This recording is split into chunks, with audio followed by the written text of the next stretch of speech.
Commissioner Nhlanhla Mkhwanazi is suing private investigator Paul O'Sullivan in the Johannesburg High Court. Court papers show a summons has been filed giving O'Sullivan 10 days to indicate whether he will defend the case. He's also been given a further 20 days to file his response. Now, if he fails to do so, Mkhwanazi may seek judgment by default. The case was filed last Friday and uploaded electronically to the Gauteng local division. We'll have more on this in our later bulletins.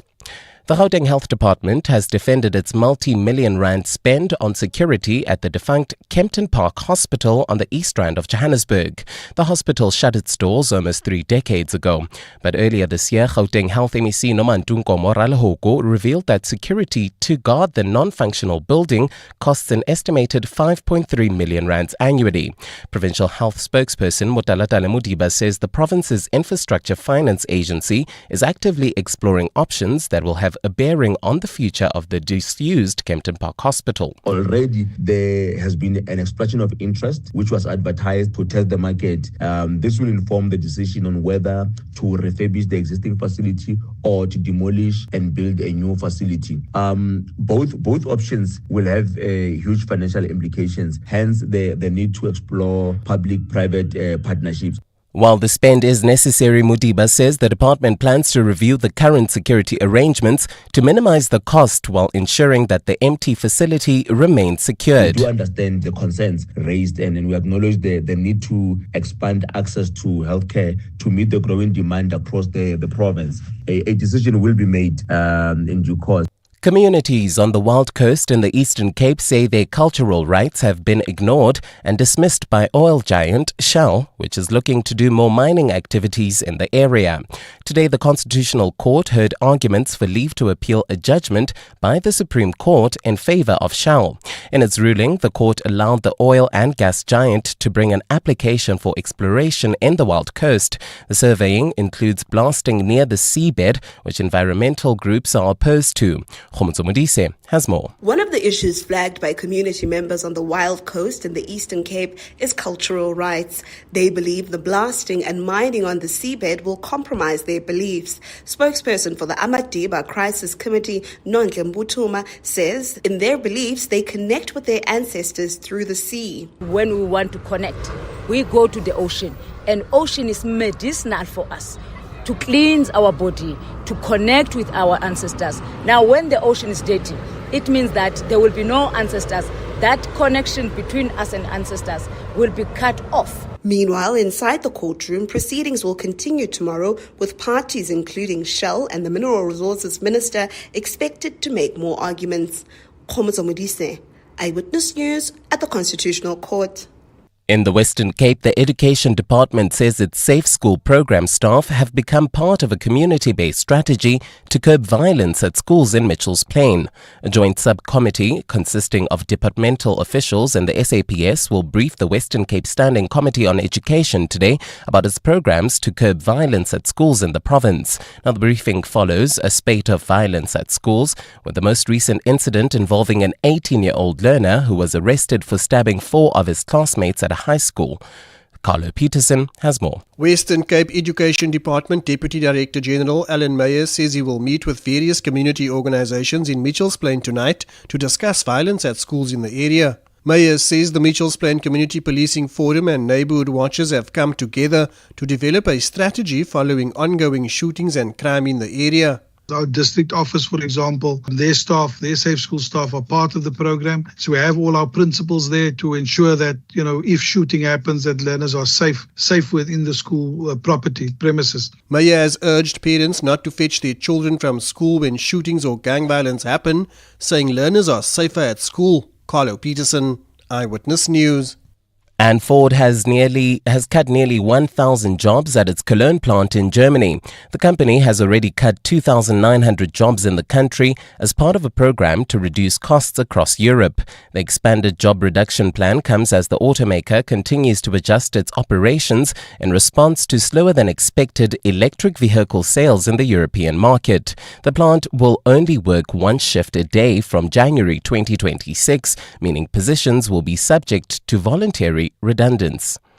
Gold is trading at $3,683.31 an ounce. The rand is at 17.38 to the dollar, 23.61 to the pound, 20.42 to the euro. Brent crude oil is at $67.44 a barrel. In your sport, South Africa chasing 256 for victory in their first ODI against Pakistan women. Mikel Arteta believes that last season's heartbreak will help Arsenal's UEFA Champions League charge this campaign. And Thomas Albanos returns to the Puma squad for their tests against South Africa. A fine Wednesday in store for Gauteng tomorrow. Johannesburg drops to an overnight low of 8 degrees, peaking at a high of 27. Pretoria's at 10 and 29. Vereniging 9 and 25. Cape Town is cloudy, starting at a low of 9, peaking at a high of 14. The top story in EWN this hour: KwaZulu-Natal Police Commissioner Nhlanhla Mkhwanazi is suing private investigator Paul O'Sullivan in the Johannesburg High Court. EWN, in touch, in tune and independent. For the latest, visit ewn.co.za or download the EWN app. EWN Traffic. Well, at this hour, if you're traveling through Alex Marlborough, there's bumper-to-bumper traffic. Actually expect about an hour delay. This is on the N3 southbound between the Patu interchange and Modderfontein Road. Also driving through the Joburg CBD Parktown area heading towards Boysons. Expect some delays. M1 southbound between Killarney Benz and the Crown interchange. Also slow-moving traffic in the Rudeport area traveling towards Leratong, Kagiso. There's about a 20-minute delay. This is on Randfontein Road between Collett Avenue and Adcock, while in the Mother City. Traffic is congested on Nelson Mandela Boulevard outbound, approaching Rhonda Bloom. There's also slow-moving traffic on the M5 southbound. This is between Pinelands and Rhonda Bosch East. If you come across any other traffic issues, please WhatsApp us on 072-702-1702. There's more EWN on air, online, and on the EWN app. And now, The Money Show with Moteo Khwaripe On 702. Let's walk the talk. The Money Show with Stephen Grootes is brought to you by Absa CIB, proud host of the Macro and Risk Management Conference 2025. Absa is an authorized FSP and registered credit provider. T's and C's apply. Good evening and welcome to the Tuesday edition of The Money Show. My name is Moteo Khwaripe. Going to be covering a lot of stories that came through from the market today. 3 of them food producers on the JSE, and another few companies in the property sector releasing some results today. But first off, we'll talk about Glencore looking to meet the electricity minister, Josienzo Ramokgopa, around the high electricity prices from Eskom, saying that their ferrochrome businesses are suffering as a result. We'll be talking to Donald McKay, director at XA International Trade Advisors. Then a bit later, after 6, Hyprop delivering strong results with a 10% dividend increase. CEO Morne Vulcan joins us for that conversation. A market commentary from Marco Efstestiu from Absa CIB, looking at all the market news that came through today. He joins us today in studio. Then Mall of Africa owner Attack also delivering a 25% surge in distributable income as that Waterfall City complex drives growth for them. Raj Nana, CFO at Attack, will join us for that conversation. Later on, very important conversation for the family, maybe one you want to have after dinner. What becomes of your investments after death? We'll be talking to Vuyo Lee, JSE Director of Marketing and Corporate Affairs, about the fate of your investments after death and how heirs can claim what's theirs, really, with over 4.5 billion rand in unclaimed dividends on the market. So do listen to that at 6:50. After that, after 7, we'll be talking sustainable coal claims. Very, very big story this in terms of keeping it green in South Africa. We'll be talking to Tracy Davies, Executive Director of Just Share, about Future Coal's misleading campaign, which falsely portrays coal as a sustainable energy source despite overwhelming evidence it is an environmental harm. Later on the show, and this is one of my favorite features on the show, personal finance, looking at customary marriages as part of our heritage and their financial and legal implications.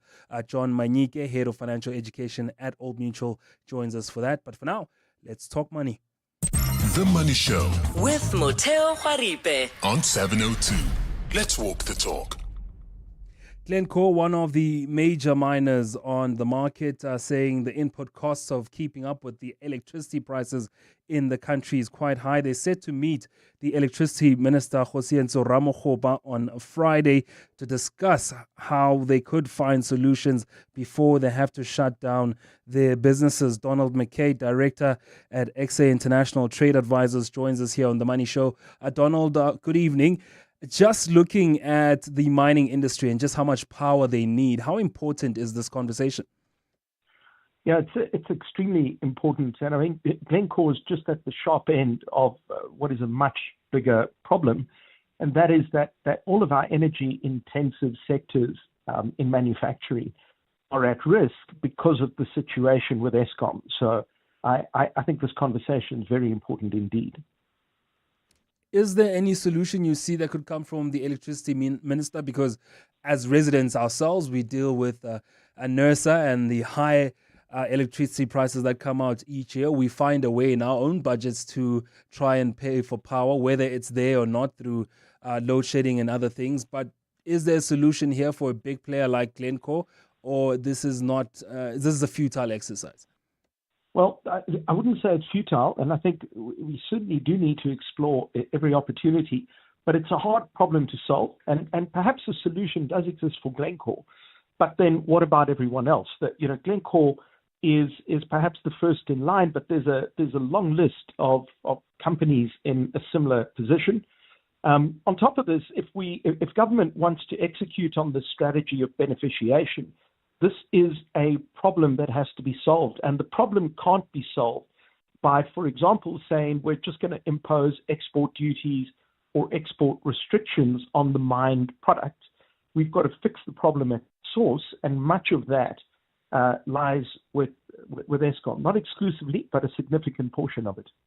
Now, Glencore Merafe has hired thousands of people. And of course, this is a serious story when you look at the jobs numbers in the country. You can't afford to have more people lose their jobs. So this electricity conversation is a key one for Glencore, given that they're still paying their staff 100% of their salaries while their smelters are on hold. So there should be some form of solution coming through from government, maybe even revising those electricity tariffs. Yeah, so possibly. I mean, NERSA have done a terrible job this year with the electricity tariffs. So perhaps there is something there.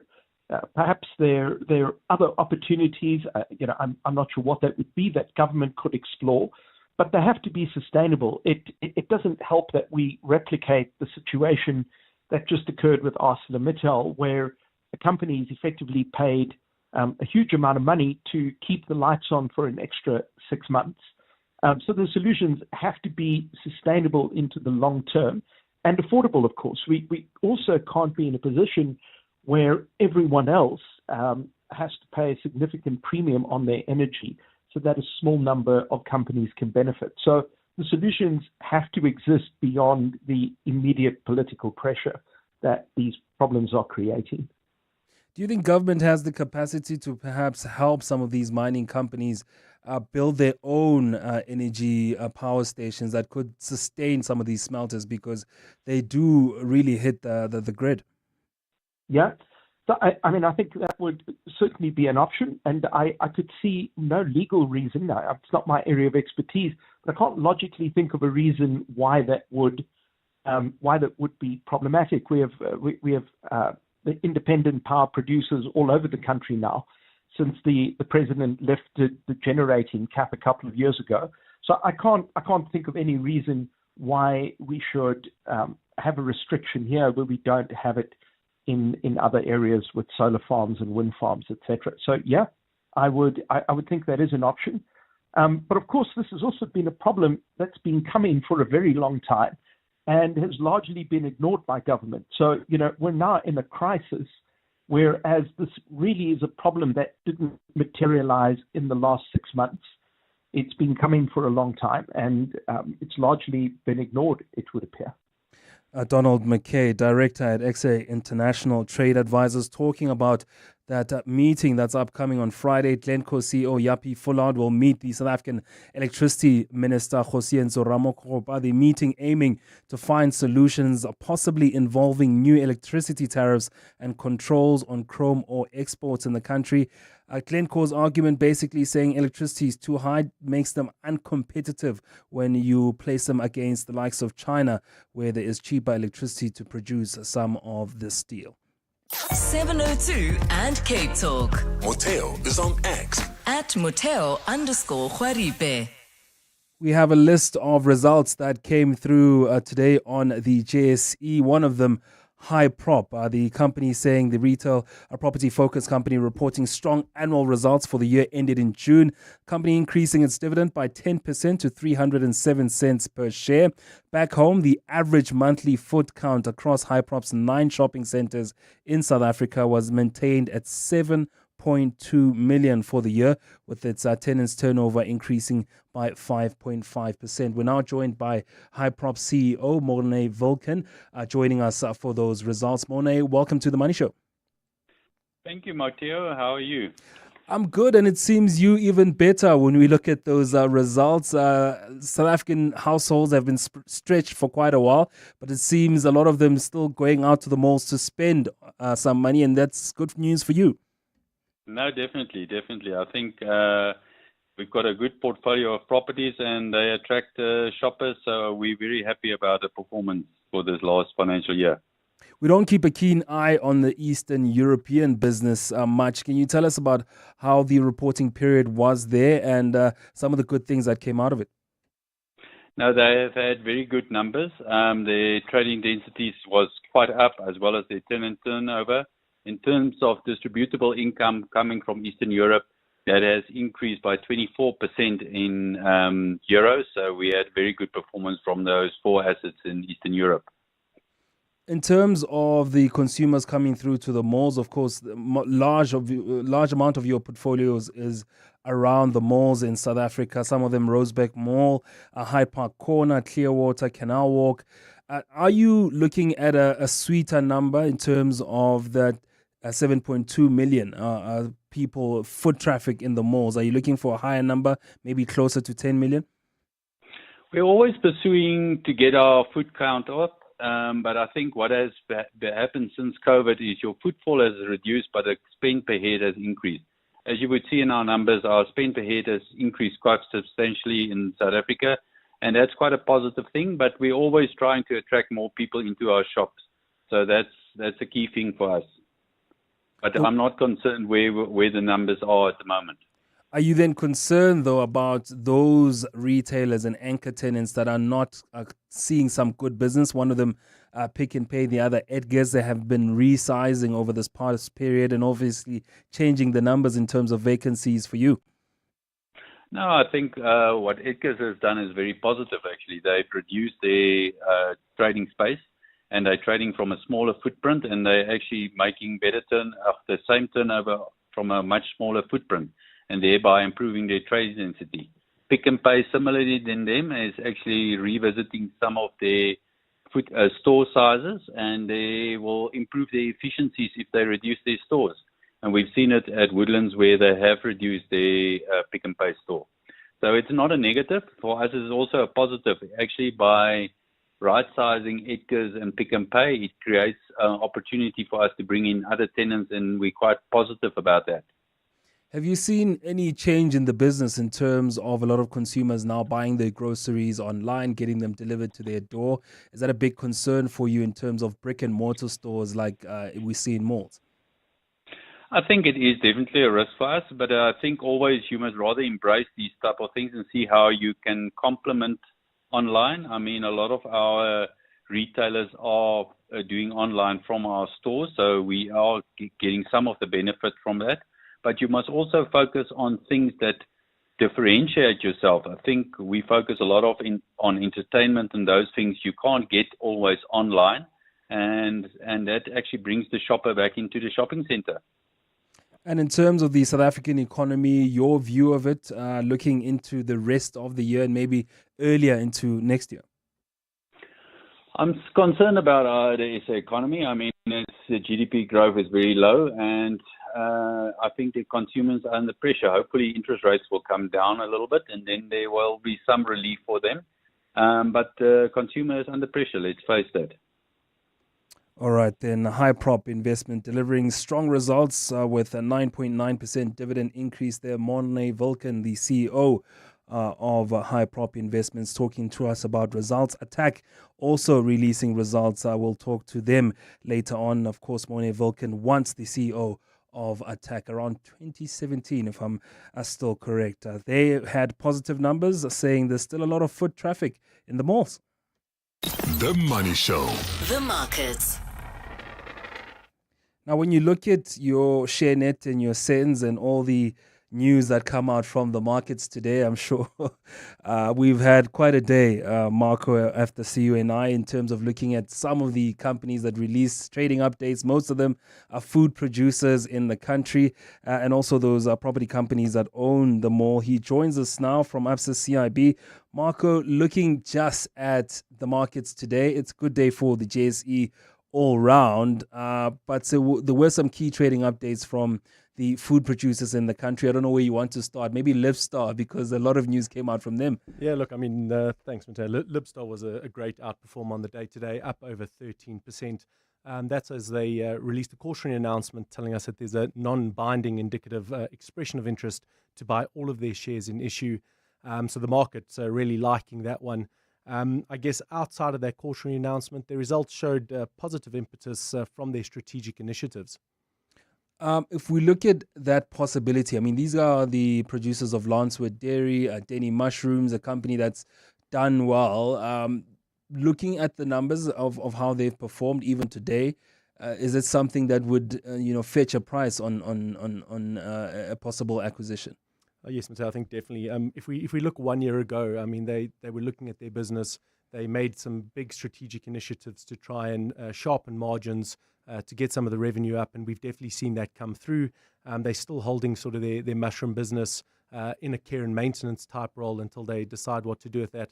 But their other businesses have done really well over the last year or so. So I think someone would definitely be interested in looking at them as a target, and clearly that's why we've seen this indication. Then the Anglo-Coldeco finalization of the joint mine plan of Los Bronces and Andina, that came through on the market, quite complex in terms of the structure there. Can you just break it down for us? Sure, no problem. I mean, it's what I think the key here is that these are two mines that sit directly parallel to each other. And what you get when a deal like this happens is a lot of efficiencies coming through. So instead of having to dig two mines, dig two open pits, have a lot of machinery, you combine it into one mine and you unlock the efficiencies. So that's what that 5 billion they're talking about they're saying that's going to be shared equally over time.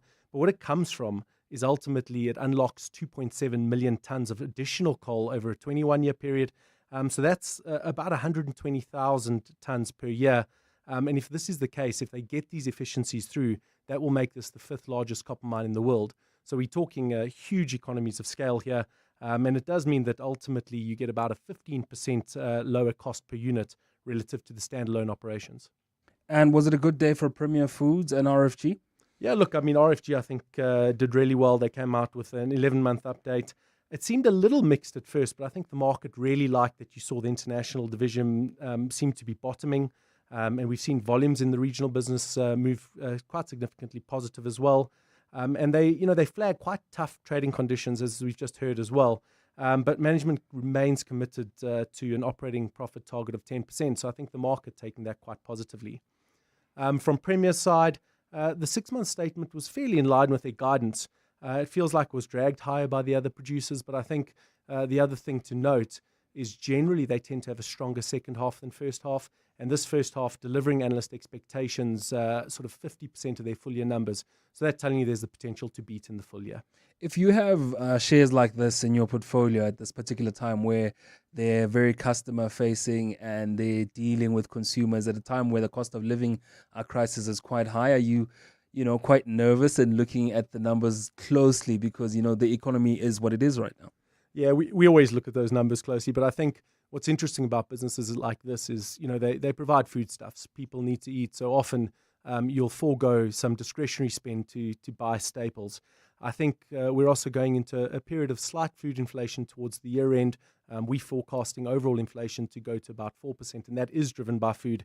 And companies like this, as well as the retailers of food products, tend to do well in a slightly higher inflation environment. Also a high jump for MTN Group, up more than 5%. I was scrolling through trying to see what the issue was there. But what have they done to receive such high gains? So we saw some news flow just before the stock price started to run. Very much looked like it was coming off the back of the CEO's comments saying that they're in talks with US and European firms to build out data centers on the continent to power artificial intelligence services. So this could be very big for the continent, and clearly we're very underserviced on these data centers. So ultimately, they want to conclude some of these partnerships within the year, and this is all part of their overall group strategy to monetize their infrastructure and grow new revenue streams. This is a bigger opportunity on the continent if you think about it, because the rest of the world is going tech. You want to be leading in that space in terms of data centers and creating the opportunities for innovators on the continent to latch onto your product and be trusting to it. So probably something that will bear fruit for them. But the overall JSE, were you impressed with the all-share number that came through today, more than 200 points? Yeah, look, I mean, the all-share seems to be really strongly backed at this point. We continue to make all-time highs, small periods of consolidation, but to me it does feel like the market has an impetus to go higher. I think when we look generally at our markets, bonds have been stronger, Rand has been strong and steady, and these are the sort of environment that makes for good stock performance. On the economic data front, the manufacturing PMI numbers coming through from ABSA not looking as good for that particular sector. ABSA's PMI noting that despite July's improvement, economic activity remains lackluster in the country and business activity also getting a hit, pointing for me to tariffs and the caution and nervousness around the industry around that, high electricity prices producing some of these products. So one of our key sectors suffering for a little bit. Yeah, absolutely. And I think, tariffs are the biggest hit there. The coming into play is a big issue for a lot of these guys. And I think that's what you've seen in the GDP numbers overall, particularly in the first and the second quarters, people started to reallocate. Luckily, we got a bit of a run into the middle of the year. And I think you've largely seen earnings upgrade on the GDP upgrades on the GDP front, which should take us higher from here as well. Your take on the Rand's strength in going into the US interest rates announcements, the SARB announcement. I've been watching it and seeing if it's going to budge. It's still standing strong, digging in its heels basically the past 2 days. Yeah, absolutely. I mean, look, we'll see Fed tomorrow evening post our market close. The market is expecting just a little bit more than one cut. So that tells us that there's a few people out there expecting 50 basis points. Seems unlikely. With the SARB MPC decision coming tomorrow, with a very high likelihood of that being unchanged, that interest rate differential does support the Rand. And that's what we are seeing, I think, over the last few days. Also, the other thing that did support it quite nicely was pretty significant bond inflows over the last few days. There was some news flow out about an alteration to an index where South Africa would be upweighted with China and India losing out. Those are your markets. Market commentary coming through from Marco F. Theo. ABSA CIB, lead specialist investment and trading sales, are talking to us about all the numbers that came through today and, of course, what we can expect from our very fragile Rand in the next coming days.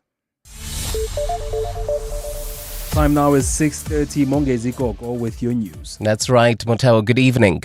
KwaZulu-Natal Police Commissioner Nhlanhla Mkhwanazi is suing private investigator Paul O'Sullivan in the Johannesburg High Court. Court papers show a summons has been filed giving O'Sullivan 10 days to indicate whether he will defend the case. He's also been given a further 20 days to file his response. Now, if he fails to do so, Mkhwanazi may seek judgment by default. The case was filed last Friday and uploaded electronically to the Gauteng local division. We'll have more on this in our later bulletins. After spending about 2 months campaigning for the mayoral seat in Tshwane, Patriotic Alliance member Liam Jacobs has now turned his sights to Cape Town. Jacobs has recently been announced as the PA's new mayoral candidate for the mother city, ending his campaign in the capital. This is the latest move for the outspoken 24-year-old politician who has had an eventful 3 months since defecting from the DA. Tebiso Koba takes a look. When Liam Jacobs joined the Patriotic Alliance, he was revealed as the party's mayoral candidate in Tshwane, a a city where he completed his tertiary qualifications. Despite running for the mayoral seats in the capital, Jacobs was sworn in as a councillor in the city of Johannesburg. He was due to replace the suspended Kenny Kunene as MMC for Transports. However, Johannesburg Mayor Dada Morero had reservations over his lack of experience for such a big portfolio. Yesterday, PA leader Gayton McKenzie announced Jacobs would be resigning as a Johannesburg councillor and ending his campaign in Tshwane. Now we're playing chess, not checkers, chess. Our mayoral candidate for Cape Metro is Liam Jacobs. Congratulations. You've got big shoes to fill. Jacobs has also been announced as the new leader for the PA's Youth League. Thabiso Koba, Eyewitness News. In the Western Cape, a meeting between Western Mobility MEC Isaac Sileku and warring taxi associations Kata and Kadeta has been cancelled after a 61-year-old taxi boss was murdered in Brownsfarm today. This also comes on the eve of an unprecedented 30-day shutdown of some routes in the Heidelberg area where the two organizations are in dispute. Ntutuzelo Nene has more. The 30-day shutdown is already an extreme measure, and with more taxi violence today, it's unclear what further action authorities can take. From tomorrow, taxi users in certain areas including Kailicha, Makaza, Mfuleni, Somerset West, Nomzamo and Luandle will be severely affected by the closure of 10 routes and specified lanes at Ranks. To mitigate the impact, Metrorail trains will be offering additional capacity. Here's PRASA Regional Manager Raymond Maseko. We stand ready as PRASA as well to be able to fill in the gap until the situation is resolved. All of this, we are doing it in the interest of ensuring that the breadwinners are not left stranded. Golden Arrow Bus Services has also been roped in to meet the needs of commuters. Ndutuzelo Nene, Eyewitness News. And Israel has dismissed a report by the Independent International Commission of Inquiry that accuses Jerusalem of committing genocide against Palestinians in Gaza. The new report states there are reasonable grounds to conclude that 4 of the 5 genocidal acts defined under international law have been carried out since the start of the war with Hamas in 2023. These include killing members of a group, causing them serious bodily and mental harm, deliberately inflicting conditions calculated to destroy the group, and preventing births. The report blames Israel's Prime Minister Benjamin Netanyahu and other top officials for incitement. Chair of the UN Commission of Inquiry on Gaza, Navy Pillay. As we set out all the facts, and we looked at videos, footage, we talked to experts, we talked to doctors, witnesses, children. After that massive investigation, we are, of course, the only UN body that is authorized to investigate. We've not allowed inside Israel, so we had witnesses come out to us. So that's just a little bit about our methodology. However, Israel's UN ambassador in Geneva says the report has systematically dismissed Hamas's atrocities. Israel categorically rejects the libelous rant published today by this Commission of Inquiry. It spreads the malicious genocide narrative. The report diverges from the mandate of the Commission, yet again stressing their biased analysis. A fine Wednesday in store for Gauteng tomorrow. Temperatures will drop to overnight lows of between 8 and 10 degrees, peaking at highs of between 25 and 29. Cape Town will be cloudy, starting at a low of 9 degrees, peaking at a high of 14 with a light northwesterly breeze. The top story in EWN this hour, KwaZulu-Natal Police Commissioner Nhlanhla Mkhwanazi is suing private investigator Paul O'Sullivan in the Johannesburg High Court. EWN Traffic. In the Leondale Spruitview area, there's slow-moving traffic. This is on Leondale Road approaching the N3. Also, bumper-to-bumper traffic driving through Southgate heading towards Soweto. N12 westbound approaching the M1 Uncle Charlie's interchange. Also in the Diepkloof area, there's slow-moving traffic. Chris Honey Road opposite Bara Hospital. If you're in the Rudaport area heading towards Leratong, we still have heavy delays on Randfontein Road. This is between Collet Avenue and Adcock. Also, bumper-to-bumper traffic. This is driving through the Joburg CBD on the M1 southbound between Killarney Bends and the Crown interchange, while in the Mother City, traffic congested on Nelson Mandela Boulevard. This is approaching Rhonda Bloom. There's also slow-moving traffic on the M3 southbound between Rhodes Avenue and Clipper Road. If you come across any other traffic issues, please WhatsApp us on 072 702 1702. There's more EWN on air, online, and on the EWN app. Beyond every boardroom is a story waiting to be written. A story of a business and its potential, of a community that thrives, a hospital that serves, and energy that powers millions of dreams. It's a story that only gets better with a partner that has the expertise and solutions to make it a reality. At ABSA CIB, we are invested in your story, and we invite you to write it with us, because your story matters. ABSA, an authorized FSP and registered credit provider. Spar brings you super savings. Get 1 kg D-Light 37% fat spread tub, $34.99. Save 8 Rand with Spar Rewards. Or 1 kg Spar French, chili, garlic or chicken polony for $34.99 with Spar Rewards. Plus, you could win your share of 6 million Rand in instant cash. Price is valid until 22 September 2025. While stocks last. T's and C's apply. One festival, endless flavor, and 2 unforgettable days of timeless music. The DSTV Delicious International Food and Music Festival, powered by Lotto Star, returns on 20 and 21 September at Kyalami Grand Prix Circuit. On Saturday, the stage erupts with Don Toliver, Questa, and Nkabi Zezwe. Then on Sunday, experience the legendary Lauryn Hill, Wyclef Jean, Lyra, and more. The DSTV Delicious Festival, powered by Lotto Star. Tickets at Ticketmaster. EWN Sport. Tolagele Mganga keeping score this evening. What's the latest? Well, we start in Loho. That's where South Africa women are chasing 256 for victory in the first ODI against Pakistan women. They're currently at the crease on 163 for the loss of 2 wickets in the 34th over. They need 93 runs in 98 balls to win. Batting is Gap on 55 alongside Brits on 74. Meanwhile, in the Bedway Premiership, 3 games are scheduled tonight, including the top-of-the-table clash between Kaizer Chiefs and Skakune United. The Glamour Boys are unbeaten and have yet to concede a goal, a stat that Captain Zita Macheta has put down to them, all pulling in the same direction. It's not only about the defenders. Everyone is playing a role for us to get clean sheets. Even the strikers are chasing from the top. Sometimes they stop the ball before it gets to the defender. So I think it's a group thing, how we do things, the block, how we shift, and obviously goalkeeper also, when needs to play a role, it does that. So I think at this phase we are really doing well and everyone is contributing.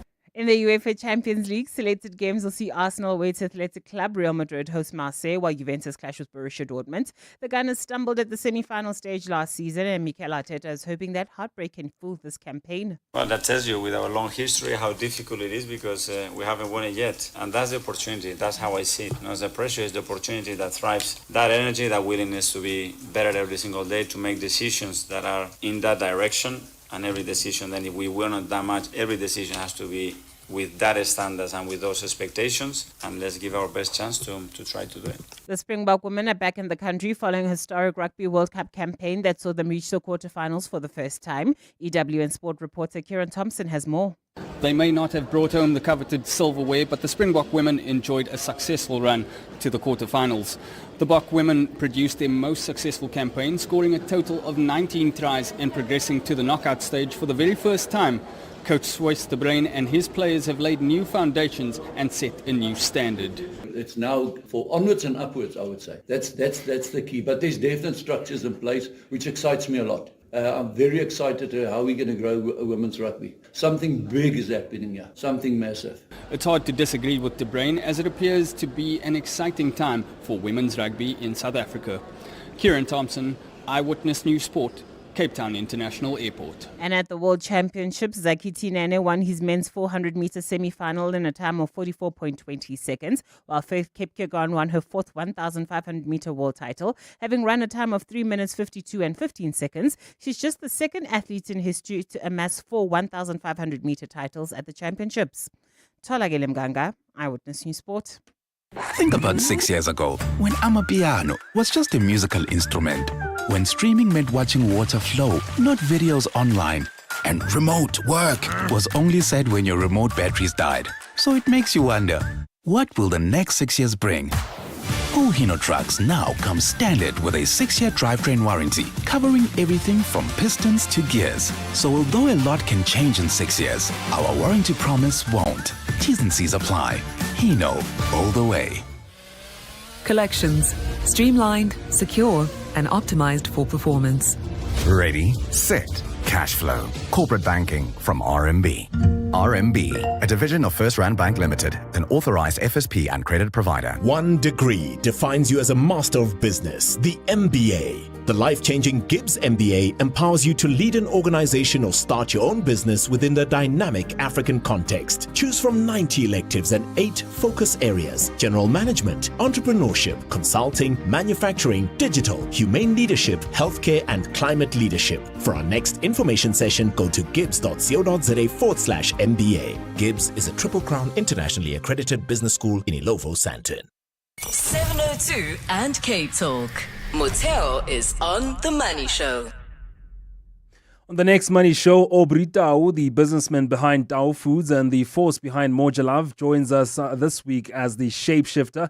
He'll talk to us about his entrepreneurial tenacity and addiction to shaking the status quo. Then Graham Codrington, a futurist and partner at Tomorrow Today, will be on Business Unusual, while consumer ninja Wendy Nola will be flexing muscles ready to fight for your consumer rights. All that and more on The Money Show.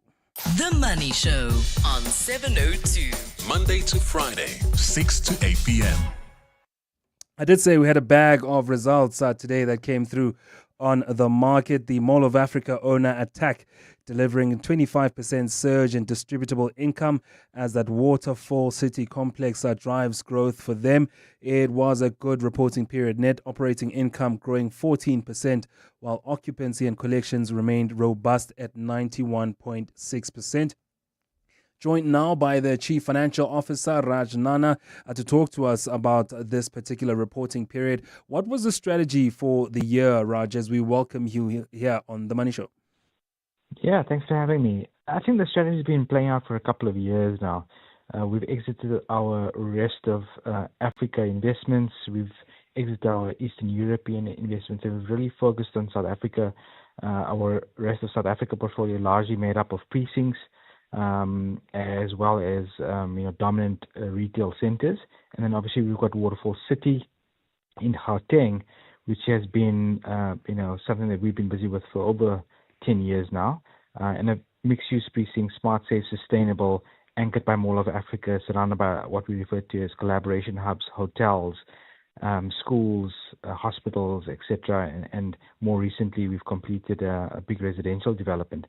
So that focus strategy, I think, is now literally paying dividends. And over the last 24 months, maybe what stood out for me was our transaction with the GEPF, where they bought into Waterfall City, 30% transaction that closed in April 2023. And then as part of that transaction, we managed to refinance a lot of our debt at lower rates, as well as enter into the debt capital markets, accessing what we call, more affordable, more cheaper debt from bond issuance. So a number of initiatives started many, many years ago, and I think now bearing fruit. Raj, a lot of people would have looked at the Mall of Africa and Waterfall City specifically and the size of that particular development and thought maybe you wouldn't have enough tenants and investments coming through. Just tell us about the business going on there. Are you seeing a lot of people knock through your doors and saying, look, we want to be a part of this?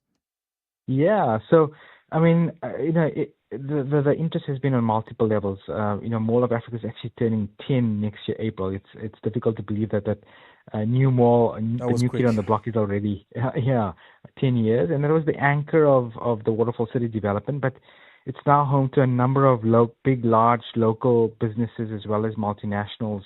We've created a number of headquarters from, the audit firms to we've got a sort of clustering of big pharma companies that have all got their head offices here as well. And then it's really is an ecosystem, So we've got 2 hotels. We're looking at the third one with a conference facility. We've got schools. We've got hospitals, etc. And it's going from strength to strength. We've developed over a number of years a lot of momentum, and it's attracting residents, office users, shoppers. It was voted the coolest mall, I think now 6 years running, maybe longer than that. So there's a lot of interest, like I said, from residents, shoppers, and then we've also had a lot of sort of JV partners. So the GPF is one of the more recent investors into Waterfall City, but we've done developments at a building level with other co-developers that see the value in Waterfall City and want to be part of it. So I think multiple stakeholders have looked at Waterfall City and wanted to be part of it. Have you looked at the foot traffic and are you happy with it, given that, Mall of Africa hits 10 years and it's quite hard to keep up with, foot traffic, especially at malls, given different cycles of the economy? We currently in a tough one now. How has that played out in terms of the people walking through the Mall of Africa doors?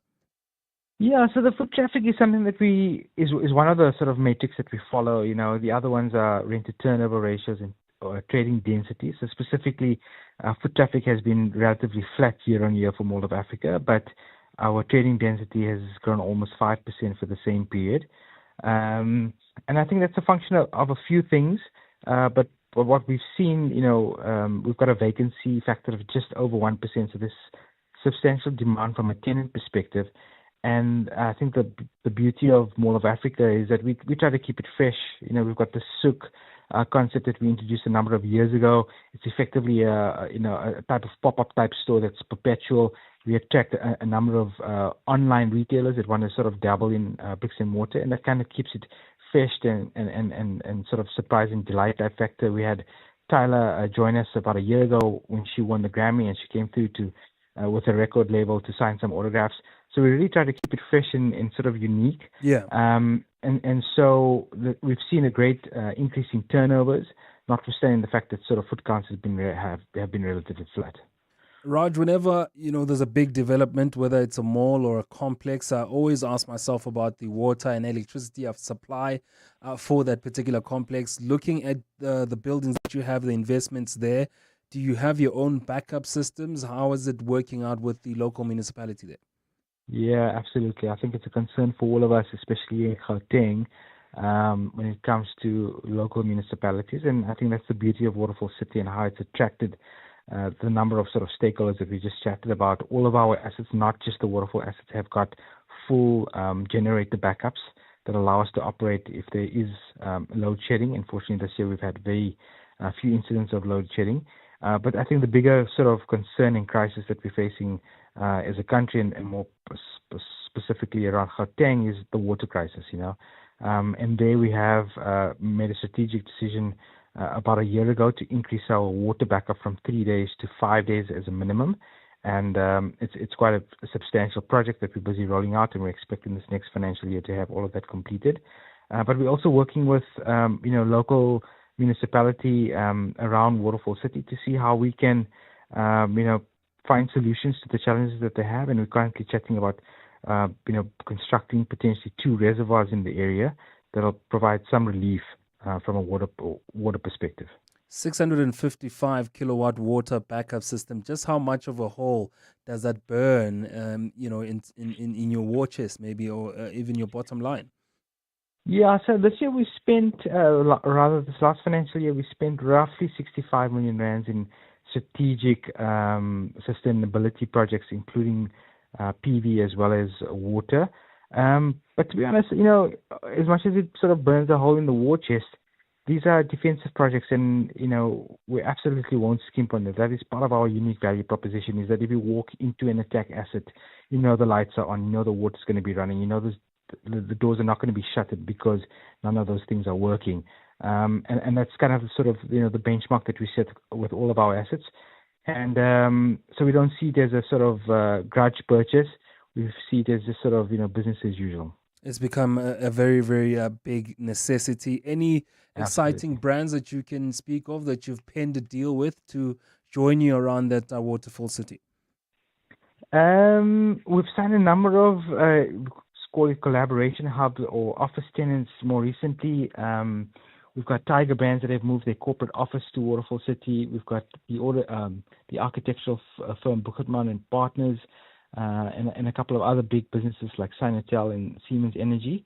And I know the Mall of Africa team has been working hard on opening up a number of new retail stores, and I think in the month of October we'll have a brand new Kate Spade and Coach for all those ladies that love to buy the luxury brands. All right, I'm sure they'll be quite excited about that one. Now, Raj Nana, the Chief Financial Officer of Attack, the company, reporting a net operating income grew by 14%, while occupancy on collections remained quite robust at 91.6% and 100% respectively. The group also strengthening its balance sheet, lowering gearing to 25.3%, doing a lot of good business, also making sure that they've got enough water and electricity for all those buildings that are going up there. Just speaking to the struggles of the local government and municipalities, they've had backup water supply of around 655 kilowatts water backup system. That's about 5 days for them, and a PV capacity system that will keep the lights on there. You know those finfluencers, the kind of bros making bank in Bali, calling themselves forex gurus, promising you can make money while you sleep if you just buy their course. But then you end up losing sleep, waking up for different market openings, checking charts, scanning the members-only group chat for signals, and you start wondering, why do they call it day trading when you're spending all night spending your money to make money, only to realize that they make their money selling courses on how to make money. Oh. When you can't trust overnight wins, trust 30 years of market-beating returns. Coronation. Trust is earned.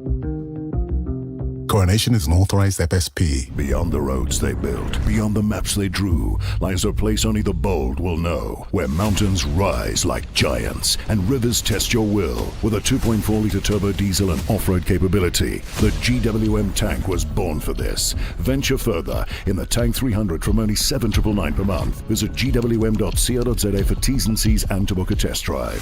GWM. Go with more. Brought to you by GWM Finance, a division of Westbank and authorized financial services and registered credit provider.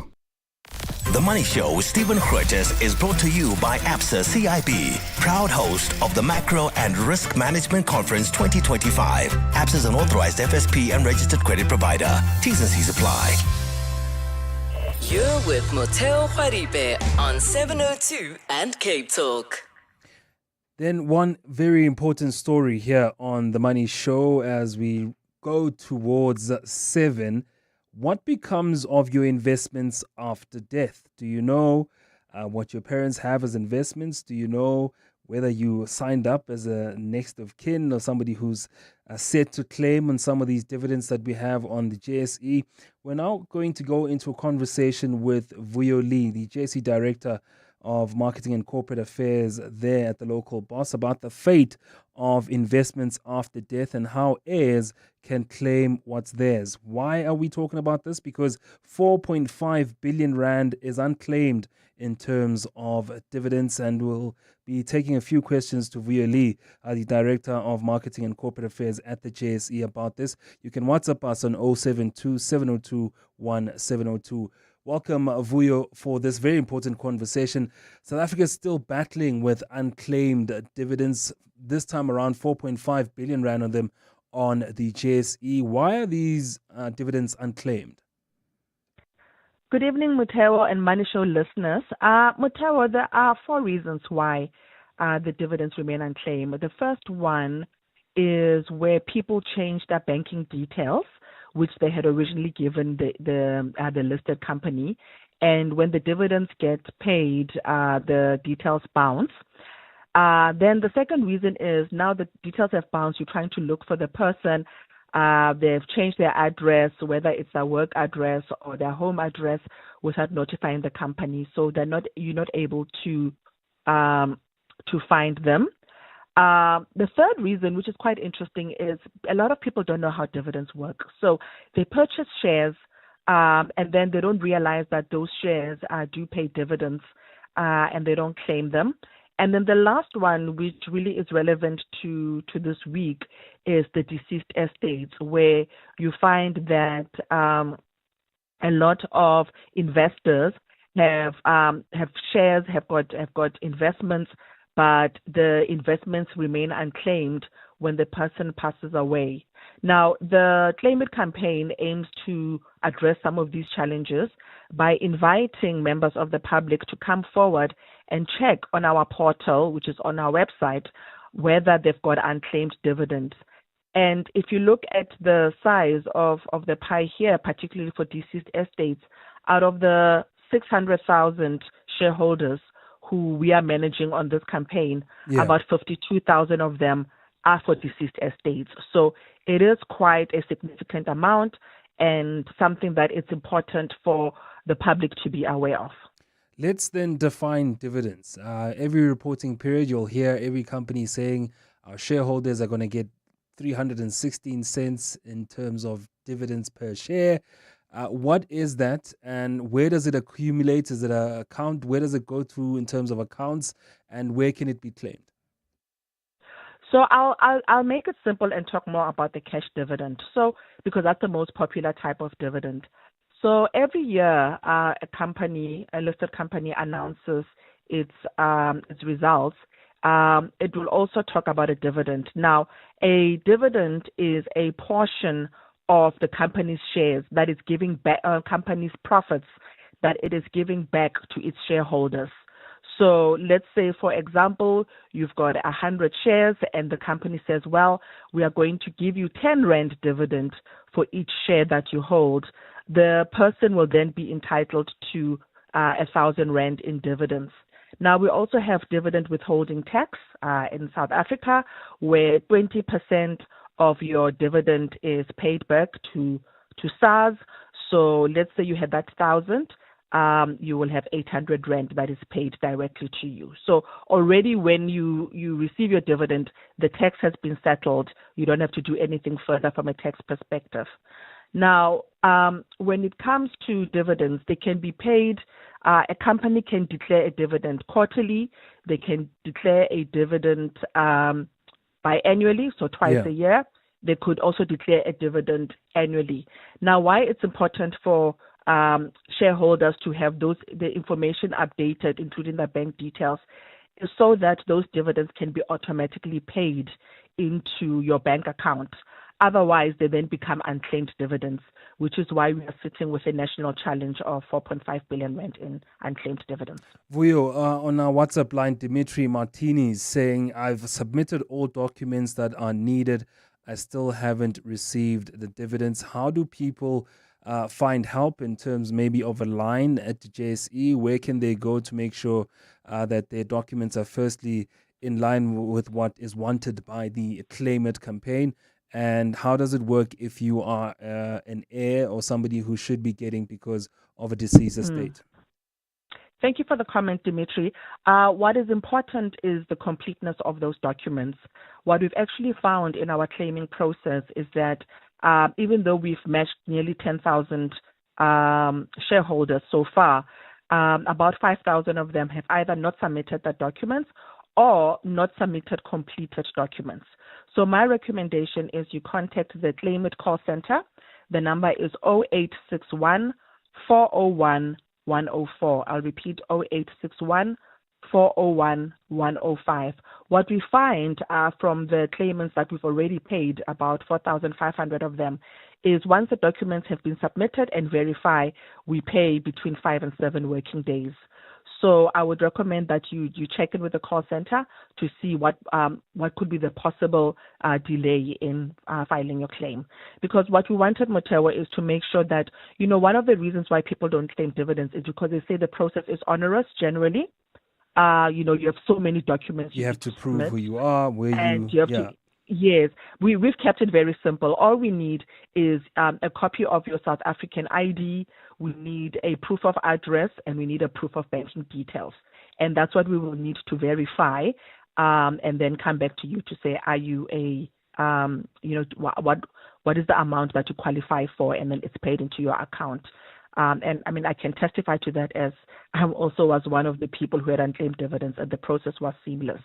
It's different though for deceased estates. I think that's where the more work needs to be done from the claim perspective, because first you will, in addition to all those documents, you will need to submit a death certificate. You will need to submit a proof of relationship, so either a birth certificate or marriage certificate, and then you will also need an executor's letter to verify first that you are the rightful beneficiary of that Okay. of that unclaimed dividends. But then the complexity comes then if you don't have a will, All which right, is why they can it's still important to have a call will. that number 0861-401-105 and speak to the Claimant campaign at the JSE to get those 4.5 billion rand in unclaimed dividends. Avuyo Lee, there, the JSE Director of Marketing and Corporate Affairs, talking to us about those unclaimed dividends. A lot of money to get there. So if you are one of those, or if you just want to check, do call them on 0861-401-105. This is EWN. Good evening, I'm Monkey Zikoko. KwaZulu-Natal Police Commissioner Nhlanhla Mkhwanazi has filed a defamation suit against forensic investigator Paul O'Sullivan, demanding 5 million rand in damages. The summons, filed at the Joburg High Court last week, detail 3 instances where O'Sullivan allegedly publicly defamed Mkhwanazi. In response, O'Sullivan issued a statement claiming he would not publicly answer questions on the matter as it was sub judice. Oren Singh reports. In his High Court summons, KZN top cop Nhlanhla Mkhwanazi lists 3 instances whereby forensic investigator Paul O'Sullivan, through news outlets, made damning allegations against him this year. O'Sullivan's allegations suggest Mkhwanazi misappropriated police funds when he was acting National Police Commissioner, that he accepted luxury gifts from a service provider, and that he's a criminal with links to organized crime. O'Sullivan's statements were also directed at Crime Intelligence Head Dumisani Khumalo and Police National Commissioner Fani Masimola. Mkhwanazi is suing O'Sullivan for 5 million rand for defamation, claiming he requested O'Sullivan to publicly retract his allegations and apologize, which he failed to do. In a response issued today, O'Sullivan claims to have evidence to back up his allegations, adding that he intends to share it with the Madlanga Commission of Inquiry. Oren Singh, Eyewitness News. Action SA says it's preparing to lodge a formal complaint with the Public Protector against the National Treasury for what it has labelled a shocking failure of consequence management in the fight against corruption. The move follows a presidency briefing to Parliament. Now, the party says of the 467 individuals and companies recommended by the Special Investigating Unit to be added to National Treasury's Restricted Suppliers Register, only 1 has been listed. Nogukanya Mtambo has the details. Under the current legislative framework for the blacklisting process, the accounting officer at the purchasing entity is responsible for requesting any restriction on a supplier or an associated individual. Treasury then records the restriction in its central database. In a parliamentary briefing 3 years ago before the Standing Committee on Public Accounts, Treasury, the SIU and MPs agreed there were loopholes in the current system. Action SA spokesperson Matthew George. That means the system routinely allows implicated suppliers and officials to escape accountability and continue doing business with the state. The party says it will continue to pursue parliamentary remedies to compel ministers, accounting officers and the presidency to account publicly and to take immediate corrective action. Nogukanya Mtambo, Eyewitness News. In the Western Cape, Cape Peninsula University of Technology has announced Professor Brian Figaji as its new Chancellor. CPUT's council approved the appointment at its meeting earlier this month before Figaji accepted the nomination.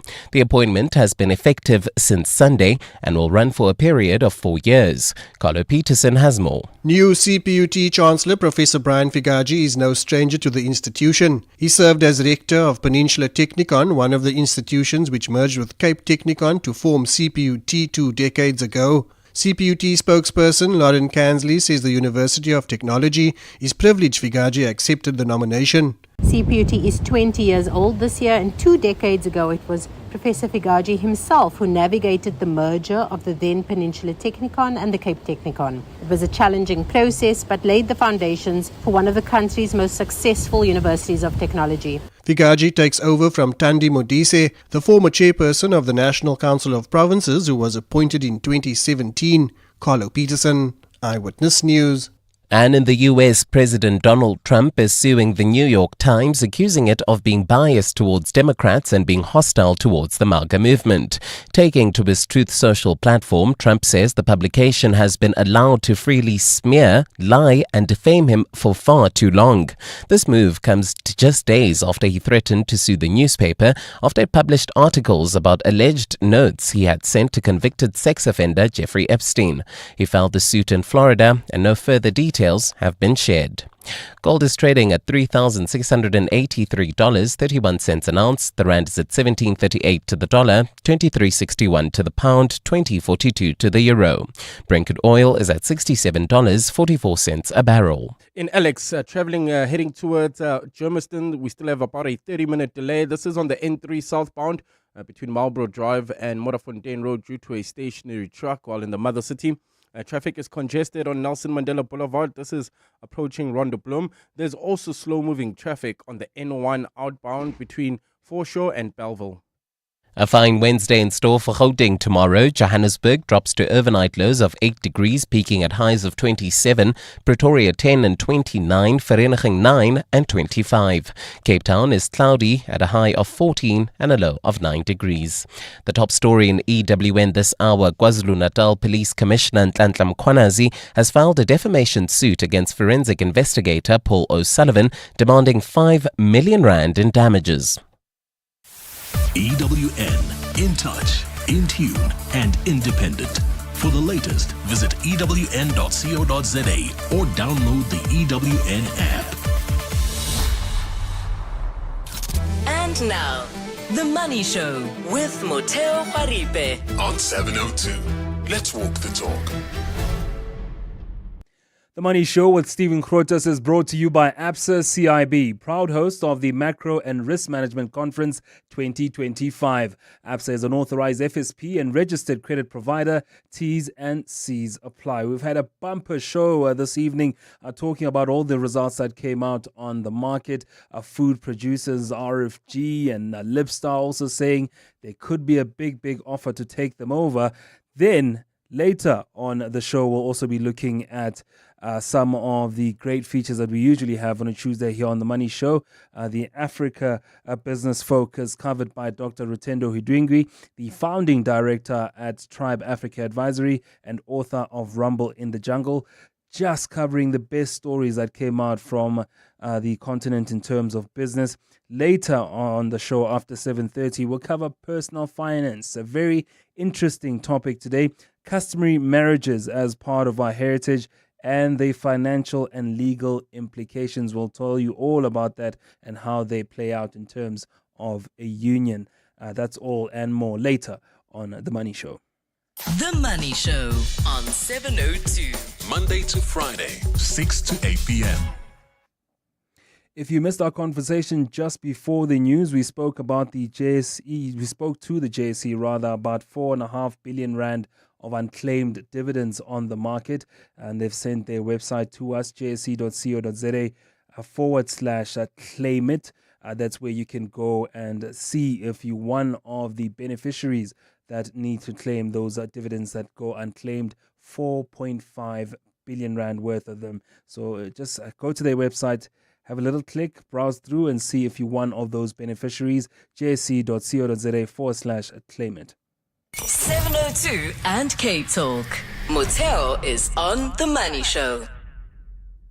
The Green Economy on The Money Show is brought to you by the Rose Foundation, giving used oil a renewed purpose and supporting a clean environment one drop at a time. Let's get then into the green economy today, talking about false claims on the market, looking at the civil society response to Future Coal's false claims about coal. There's been a lot of murmurs about this on the market, and we'll be discussing this then with Dr. John Zimba, Research Manager at the Water Research Commission, and then talking to the climate science that is quite clear around coal and some of the claims that the coal producers and investors have been making around the benefits of having coal and its effect on the climate.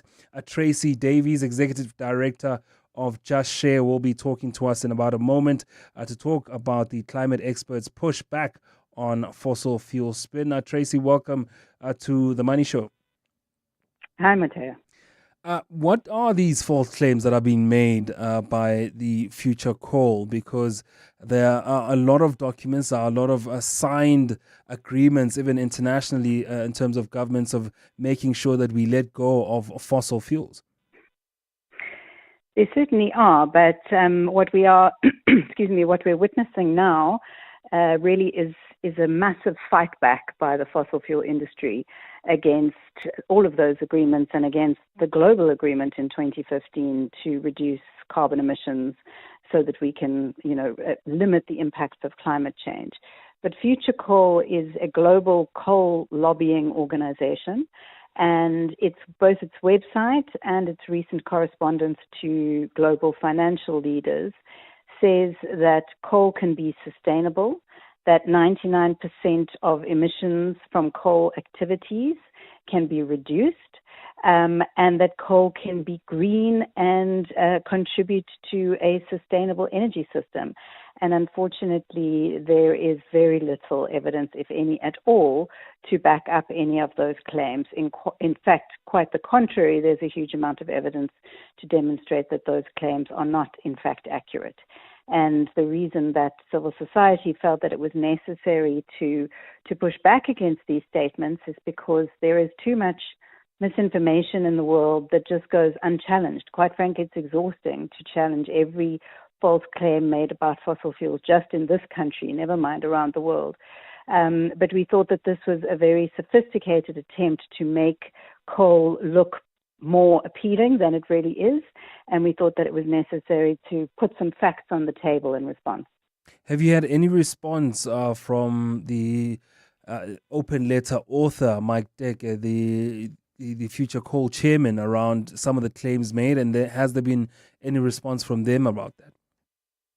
No, there hasn't. But of course, civil society would be very happy to engage with Future Coal about our response to the letter that they sent to global financial leaders. You will see in our open letter we reference multiple studies and very hard evidence to back up every single thing that we say. You'll notice from the open letter from Future Coal to global financial leaders that there are no references providing any sources for their claims that they make in that letter. There's a big drive currently internationally for a lot of green investments and a lot of capital to try and have a big push for greener energies around the world, especially around the net zero emission targets that we've seen signed at the Paris agreements as well. Is it something that is 2, 3, 4, 5 steps backwards when you see a chairman of a Future Coal saying that there is a greater investments to be made in the coal industry? Yes, that's absolutely what it is. The reason that Future Coal has sent this letter to global banks and other financial institutions is because we have seen, not nearly fast enough, but we have seen in the last decade, more and more banks put restrictions on their lending, particularly to thermal coal, which is the coal that is burned in power stations to make electricity. So if you look at, for example, all the South African banks, they all have a policy, a fossil fuel financing policy that somehow, to varying degrees, restricts the extent to which they will finance particularly new coal, so new coal mines, new coal-fired power stations. And that was certainly a step in the right direction. As you know, in order to limit the most extreme impacts of climate change, we have to halve global emissions by 2030. That deadline is getting ever closer. But the world is actually increasing the carbon emissions that it is emitting year on year. So to now go back and say, actually, let's reverse those policies. Let's start funding new coal once again. Let's build new coal-fired power stations. Not only is it completely nonsensical from a climate perspective, it's also completely nonsensical from an economic perspective, because coal-fired power is not by any stretch of the imagination any longer the cheapest form of electricity generation. Renewable energy combined with batteries is by far the cheapest form of electricity generation. So not only are these claims that we should go back to more coal, that we should increase our investment in coal, open more coal mines, build new coal-fired power stations. Not only are they wrong in the sense that they are completely anti all climate action that we've made, they're also completely crazy from an economic perspective, because it is now the most expensive way, other than nuclear power, the most expensive way to generate electricity. Why would we do that to ourselves?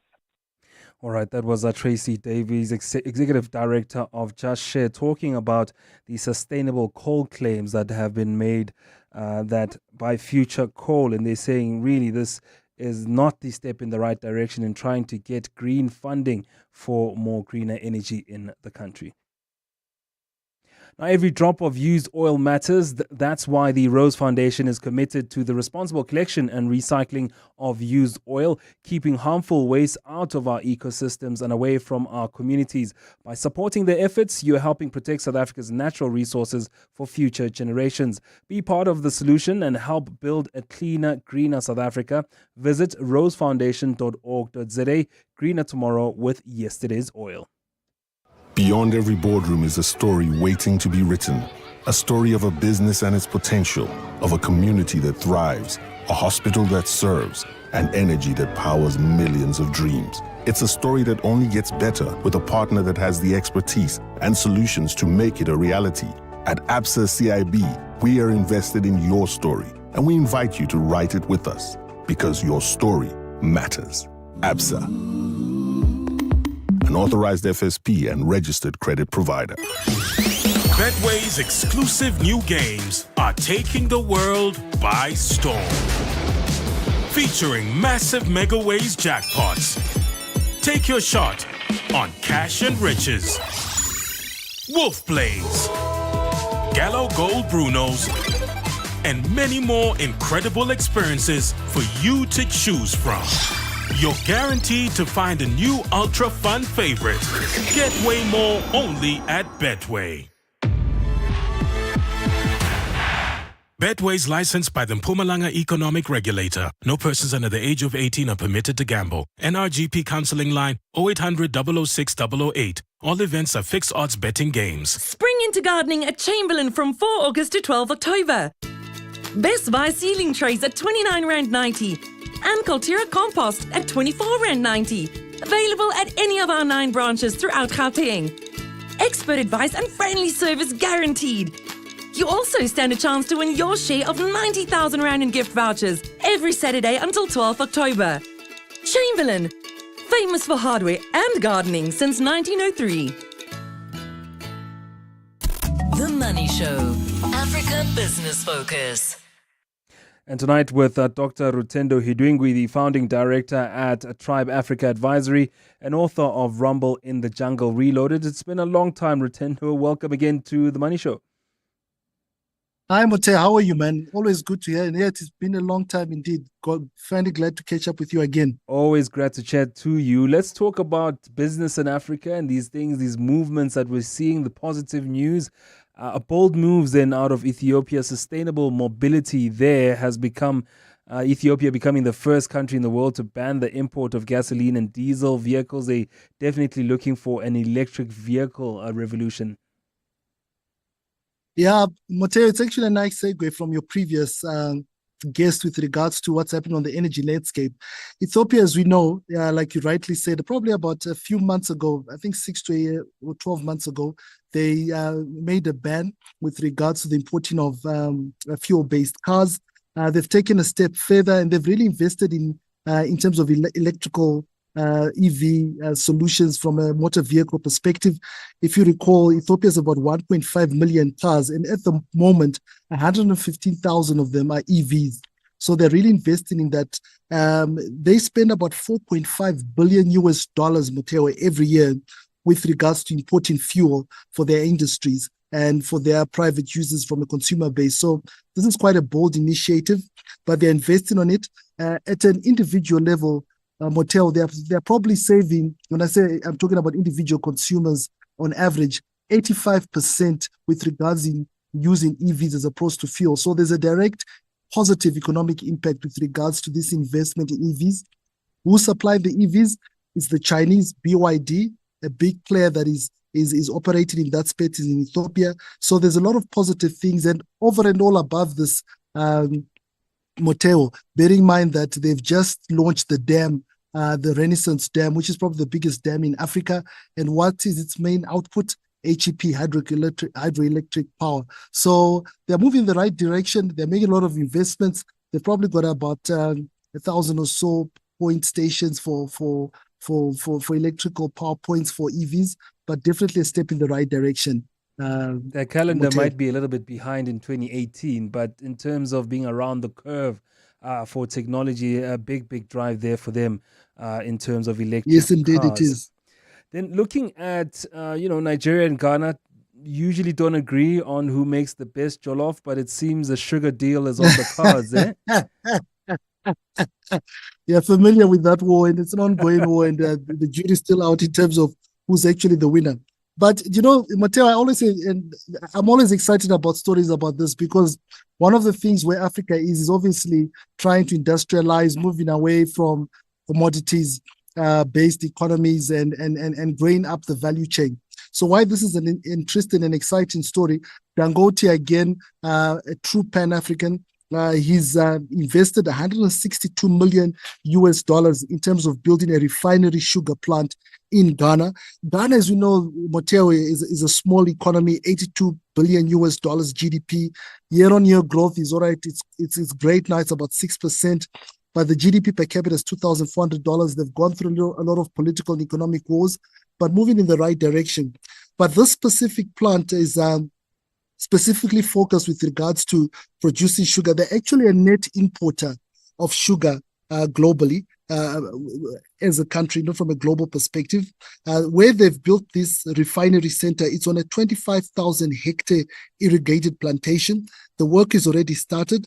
Over 60% of the world's arable land, Moteo, for agriculture is in Africa. So this is a sleeping giant from an Africa perspective. Remember, 80% of the employment sector is in the agricultural value chain. So agriculture, leveraging that in terms of creating and diversing our economies, Africa is absolutely key. The irony of all this, Moteo, is that currently Ghana imports about $160 million per annum of sugar.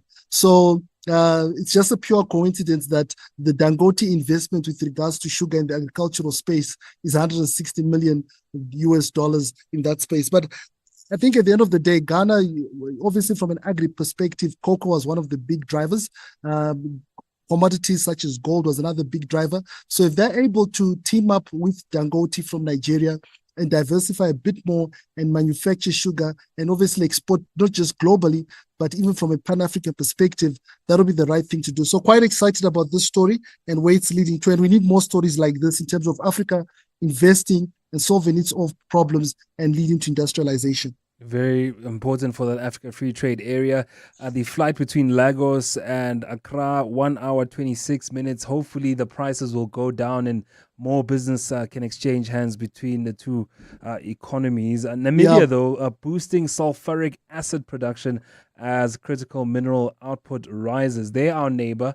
They're doing a lot of business around minerals and their mining sector, and it's looking quite good for them. But why is this sulfuric acid production quite important? Yeah, when you mention sulfuric acid, I'm thinking of my high school days, Moteo, and you're in the chemistry lab and you're experimenting, and I just remember the bad smell of bad smell. The bad smell of sulfuric acid. You remember that smell? But why sulfuric acid important? Remember, Namibia is the third largest producer of uranium. It also produces and mines copper, manganese, and all of these metals and rare earth metals or minerals need sulfuric acid with regards to extraction and obviously increasing their value as they are produced and exported to the rest of the world. So a UK-based firm called Green Metals has invested $59 million in the first phase of this plant, and obviously they want to produce about 175,000 metric tons per year of sulfuric acid. So at the moment, obviously Namibia is importing all this sulfuric acid. It's got a very strong commodity or mining commodity industry. And as we've said before, referring to the Africa Continental Free Trade Agreement and its role in terms of industrialization, as Africa, we're always having the raw materials. How do we create value? And how do we create value in the value chain? And obviously, this investment in terms of a sulfuric acid manufacturing plant is quite significant. Motheo, they expect in the next few years to scale from 175,000 metric tons of sulfuric acid that they'll manufacture to 720,000. So that's quite significant from that perspective. Another big player that's also playing in that space, Motheo, is Vendetta. They are also investing in that plant. So it's a positive story, again, just in terms of driving growth, creating up the value chain and making an impact from an economic perspective, not only in Namibia, but in the region as a whole. All right, let's talk about then the creative industries in the country, in the continent rather. We've been, focusing on mining, on sugar and all the major sectors, but mostly overlooked creative industries in terms of art and music. But there's a major conference meeting in Benin around the financing of Francophone Africa's music industries. Yeah, it's called the SIBA conference. The creative industry, I think it's estimated in this last financial year for Africa, the revenues have surpassed the $100 million mark, which then translates to a 22% year-on-year growth in terms of that industry. So in our world, obviously, Africa's economy is GDP 3.1 trillion. That's a significant amount.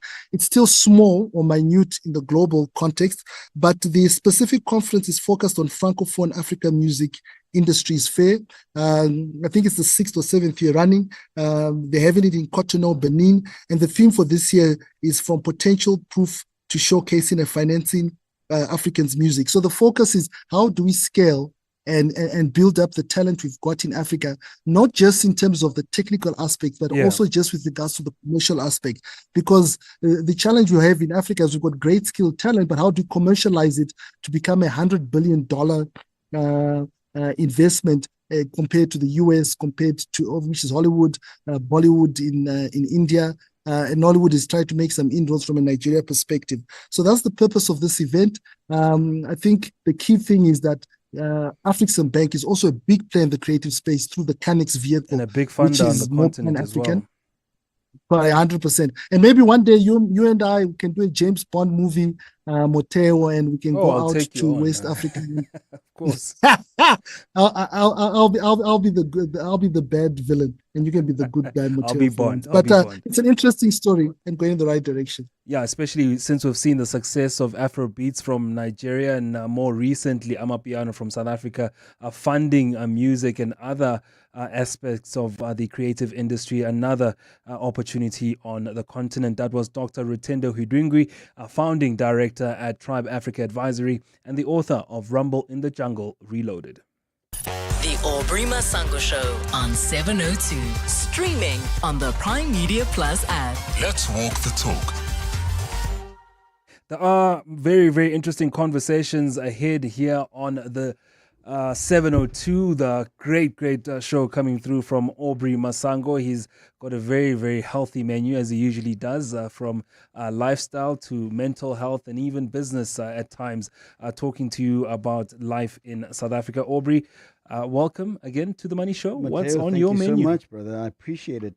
So Claire Thompson, legal expert, but expert in family law, joins us in the first hour of the show, and we're going to be going into the legal issues surrounding the recent Constitutional Court decision that men can now take their wives' surname. Thorny issue there. A very, very thorny issue. But we're going to be looking at the legalities around it, because in the last hour we look at the cultural issues around it. So what are the facts? Exactly. And then in the second hour of the show, as you said, we're going to be looking at some entrepreneurial issues with Andisa Ramabunga, Group Chief Advisor at Ntiyiso.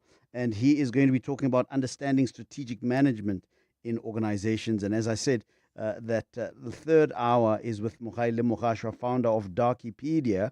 And we talk about the cultural ramifications of taking your wife's surname. And then, of course, the final hour is an open line. And that's the show tonight. All that after 8 o'clock news, the Aubrey Masango Show, the award-winning Aubrey Masango Show. Time now is 7:30. Mongezi Koko with your latest headlines. That's right, Moteo. Good evening. Police are expected to do a final sweep of the Bridget Mabandla Justice College in Pretoria this evening in preparation for the start of the Madlanga Commission of Inquiry tomorrow. Hundreds of members of the public will descend on the venue to hear KZN Police Commissioner Nhlanhla Mkhwanazi testify as the Commission's first witness. Mkhwanazi broke rank in July, addressing the public with allegations of collusion and corruption within the Gauteng criminal justice system. President Cyril Ramaphosa established a commission to probe his wide-ranging claims, with retired Concourt Justice Mbuyiseli Madlanga set to chair the commission. Madlanga Commission spokesperson Jeremy Michaels says it's all systems go. The Bridget Mabandla Justice College is a hive of activity at the moment, with final preparations being put in place. But for all intents and purposes, the public can look forward to the Commission's first public hearing starting tomorrow at 10 a.m.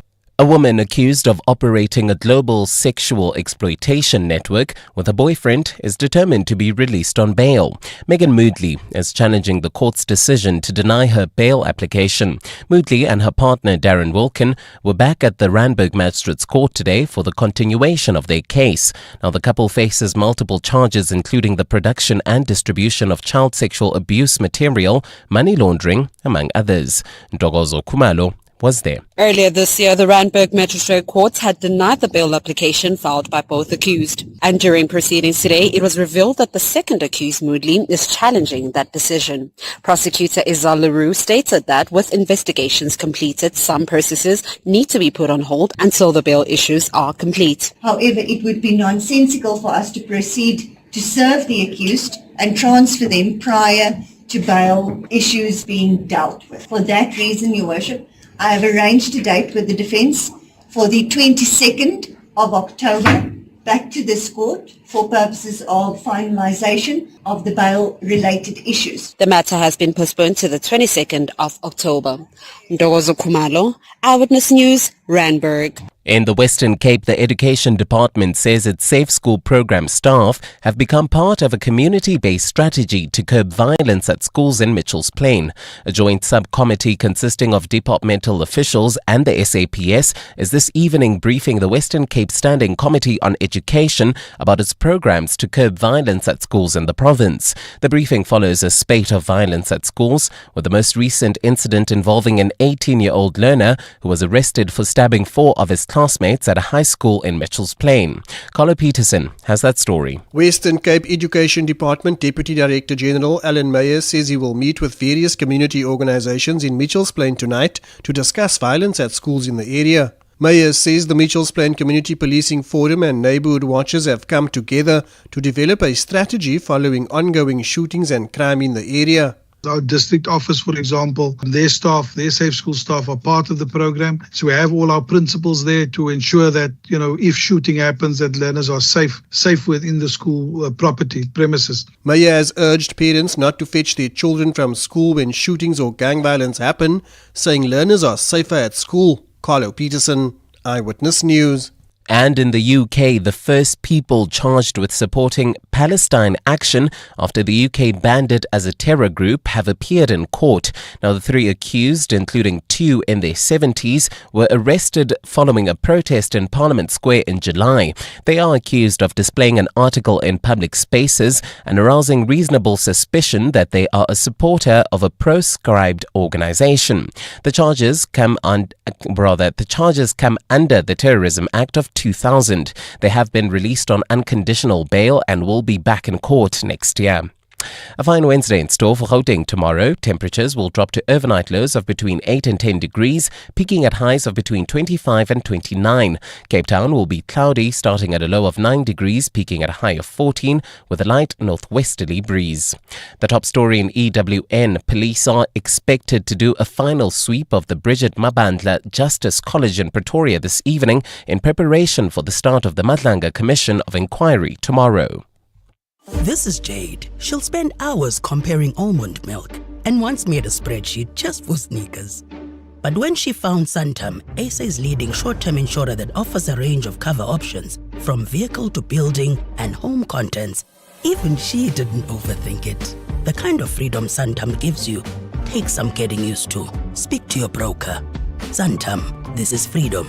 Santam is an authorized FSP, a licensed non-life insurer and controlling company for its group companies. One festival, endless flavor, and 2 unforgettable days of timeless music. The DSTV Delicious International Food and Music Festival, powered by Lotto Star, returns on 20 and 21 September at Kyalami Grand Prix Circuit.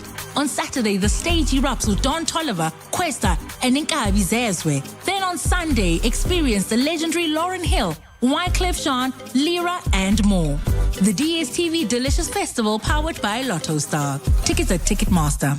Small businesses are anything but small. They're the backbone of our communities, the dreamers, the doers, the ones who keep Mzansi moving forward. That's why 702 and Capitec Business Banking are putting them in the spotlight. Every Thursday between 6 and 8 p.m., catch Small Business Focus with Capitec, where we showcase the hustle, heart, and the secrets to thriving in today's economy. Your vision matters, and with Capitec, you're never building it alone. Small Business Focus with Capitec, the business bank for everyone. Thursdays between 6 and 8 p.m. on 702. Capitec Bank is an authorized FSP 46669. The Money Show. Personal finance. We have a very interesting personal finance feature in store for you tonight, talking customary marriages as part of our heritage and their financial and legal implications. It is Heritage Month here in South Africa, so we thought it fit to talk about ilobola, mahadi, the bride wealth, and how that plays itself out in terms of the unions and marriages in South Africa, and how this could affect you financially. We're going to be talking to John Manyike, Head of Financial Education at Old Mutual. Now, the primary financial implication of a customary marriage in South Africa is the community of property regime, where all assets and liabilities are shared equally between spouses unless an antenuptial contract or ANC is signed beforehand. But there are a lot of things at play, whether lobola is enough. If someone dies in the union, what happens? Let's get into that particular conversation. And of course, you know, you can also join us for this particular conversation by WhatsApping us on 072 702 1702. We're joined now by John Manyike, Head of Financial Education at Old Mutual. John, I don't know where to start with this one because there's so many interesting aspects, but what forms a marriage? Is lobola enough? Good evening to you, Moteo, and good evening to your listeners as well. Well, unfortunately, Moteo, I think we might be causing some people some chest pains tonight because good chest pains. They better know because there's money at stake. Because I mean, matters of the heart, where there's legal issues and financial implications involved. It tends to be something else. So look, I wish there was a very straightforward answer to that question. Is lobola alone enough, or does it constitute marriage enough? Because we also have to consider what the case law in the country means. But in principle, if you look at the law which governs customary marriage, which is Recognition of Customary Law Act, it does stipulate that a customary marriage must be, and basically it must meet 3 requirements. The first one is that the couple must both consent or have an intention to enter into a customary marriage, and secondly, they must be of age, at least 18 years and above. And lastly, that it must be negotiated and entered into in accordance with customary law. This is where the bone of contention is in most cases. That involves the testing of the legality of the lobola or the marriage itself. Now, in principle, one can easily argue and say, well, we have not celebrated. Yes, we paid lobola, but we have not celebrated. But we've seen over the years case law that says, well, at least some form of celebration should have occurred. What constitutes a celebration in that particular point? Because when Mahadi's had the uncles at the gate, they come in with gifts and sometimes ivulamlo or more, a bit of money and a good bottle of whiskey. Yes. festivities have started, basically. The lobolas then are put on the table. If the two parties agree, then they shake hands. The marriage is ongoing. Would there need to be ululations for the celebration, playing of music? What constitutes a celebration? That's the thing, because the law does not explicitly give details, because of the lawmakers had to recognize the fact that in South Africa, we've got different cultures, we've got different ethnic groups. Even within one family, you can have a diversity of clans. There's certain practices that are observed in one clan and not the other. So they didn't want to get themselves too involved with the detail. Now, unfortunately, that has been left to the courts, where they hear arguments from parties that say no. But you didn't. There was no ululation. The bride was not handed over officially. But then, what I've picked up is that the courts have been more lenient, especially in favor of women, because they are the ones who are mostly disadvantaged. Where men will live with a woman for 10 years. And then come back later and say, no, but I want out, and then they want to go and marry someone. Now, the debates have to happen in court, where one party has to prove that, no, but we did conclude a customary marriage. Yeah. So I always advise people to consult the legal practitioners, but you need to err on the side of caution when it comes to trying to wage a debate that you're not married simply because your argument is that there was no handover. But remember the case of WHP that was in the news a couple of years ago. I think you'll recall that. One of the arguments was no marainman. There was no handing over of the bride. But then the court would say, but hang on a sec, but were you not calling her Makot? In other words, you were behaving like a husband and wife. Yes. You're calling each other a wife. Why all of a sudden you say she's not your wife? But that's how you're addressing each other. That's how you're addressing yourself as Makoti, my wife, my husband. So obviously, anything that constitutes evidence, the court will be interested in hearing that. During Lobola, there are those books and notebooks that people keep record of what's happened, who was part of the Lobola negotiations, what was decided, when is the marriage date going to be. Can those also be filed in court as evidence? No, absolutely. Mateo, people would even go to as far as they're using their Instagram pictures to demonstrate that, well, this was a celebration. If this is not a celebration, tell us what it is. So all forms of possible evidence, can be presented before court. So it's too risky to go that way. This is why it's very important to register a customary marriage with Home Affairs, at least within 3 months from concluding the process, because then you eliminate all this drama. And then here's a point I also want to get to. There's a lot of cohabitation in South Africa, aka fat and sit, right? How long would I have to stay with someone for that to turn into a marriage? Well, at this point in time, one cannot argue that, by living with someone, it will not necessarily convert the status of that relationship into a marriage, regardless of how many years you've lived together. What does happen, though, is that it can pivot itself to what we call a universal partnership. A universal partnership where you've lived together for a reasonably long time, it could be 6 months or more, and consistently, again, behaving like life partners, where you are exchanging or where you share responsibilities and so on. In the event that ultimately at some point that relationship dissolves, now the question is that you've been accumulating assets over the period that you've been living together. How do you then split that? Yeah. So in such cases where matters are debated in court, they will look at those things. I read one particular case law where the court went as far as saying, 30% of the man's assets should be liquidated in favor of the woman. So it's not a foregone conclusion. Just because it's not regarded as marriage doesn't mean there shouldn't be fairness in terms of how assets or even liabilities, for that matter, could be dealt with properly and in a just manner.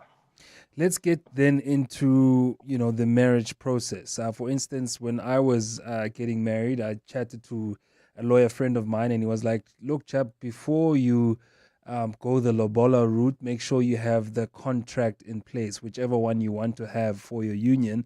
And mine was out of community of property, right? And he was like, if you pay lobola before, then you automatically go into another regime that would leave you in a joint estate, which would be community of property.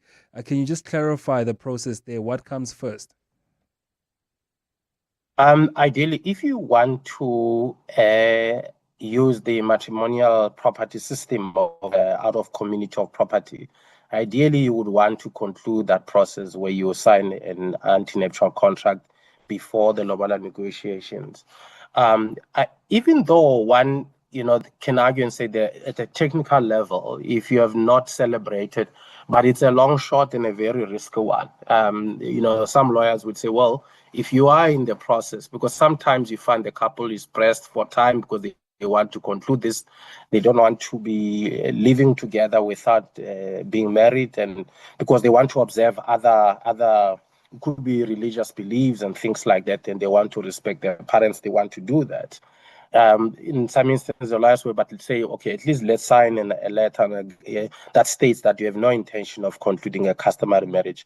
But then when you do that, you start meddling the waters, because, sometimes with these things, you can say you are aligned with your partner, but when things turn sour, your partner can show you flames. So, look, hear me well, right? I'm not saying, John, that it's a trap, but hear me well. Once you get into community of property, right, what are the costs of trying to get out of the contract and starting over and maybe getting an ANC? Well, if you've already concluded a marriage, and which amounts to in community of property because you didn't have a prenup, and all of a sudden there's change of circumstances, whatever the circumstances may be, you do have alternatives. One, of course, is to divorce and remarry. The other one is, of course, there is a legal process which is quite tedious to actually change that. But because remember, also your creditors need to be informed that this is what's going to happen, so that if there are liabilities from parties, then they know how to deal with it. It's quite a tedious process, but it is certainly an option that exists for couples who want to do that. So you need to pay lawyers to get out of that initial union you were in so that you can get into an antenuptial contract. That's right. Then let's look at the customary marriages then. It means you are in a joint estate, joint at the hip, and maybe also joint in terms of your accounts financially. Just explain the implications of that regime. So if you're married in community of property, it means you have a joint estate. You have to share the assets and liabilities. Here we're talking about any assets or liabilities that you acquired before or during the marriage. You both share that. Of course, the couple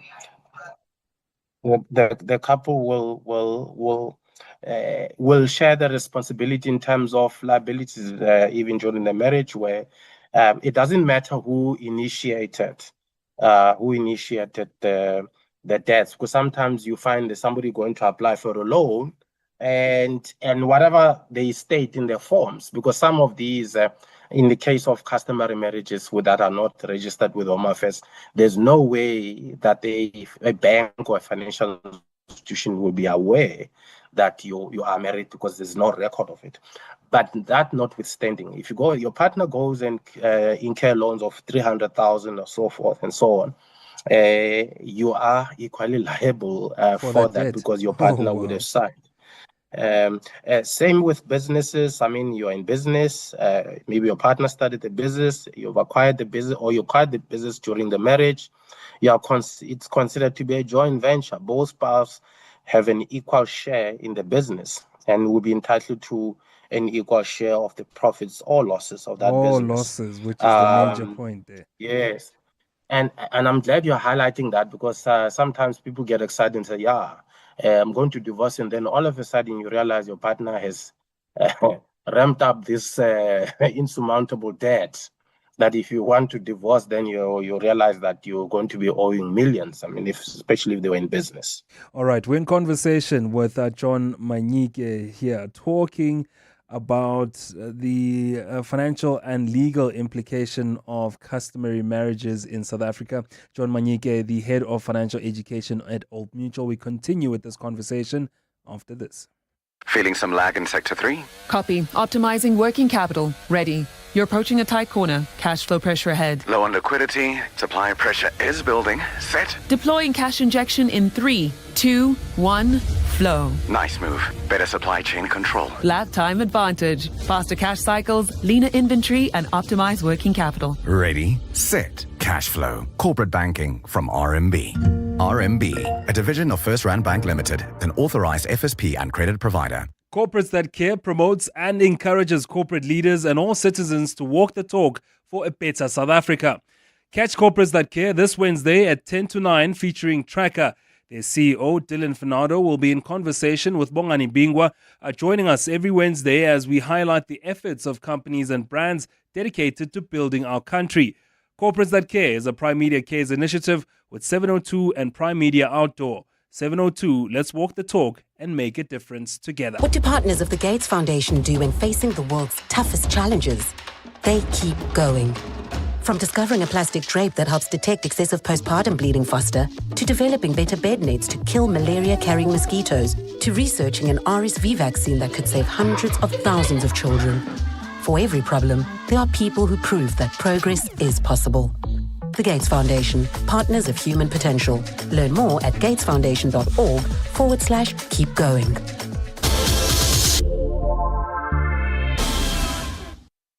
The Money Show with Stephen Grootes is brought to you by ABSA CIB, proud host of the Macro and Risk Management Conference 2025. ABSA is an authorized FSP and registered credit provider. T's and C's apply.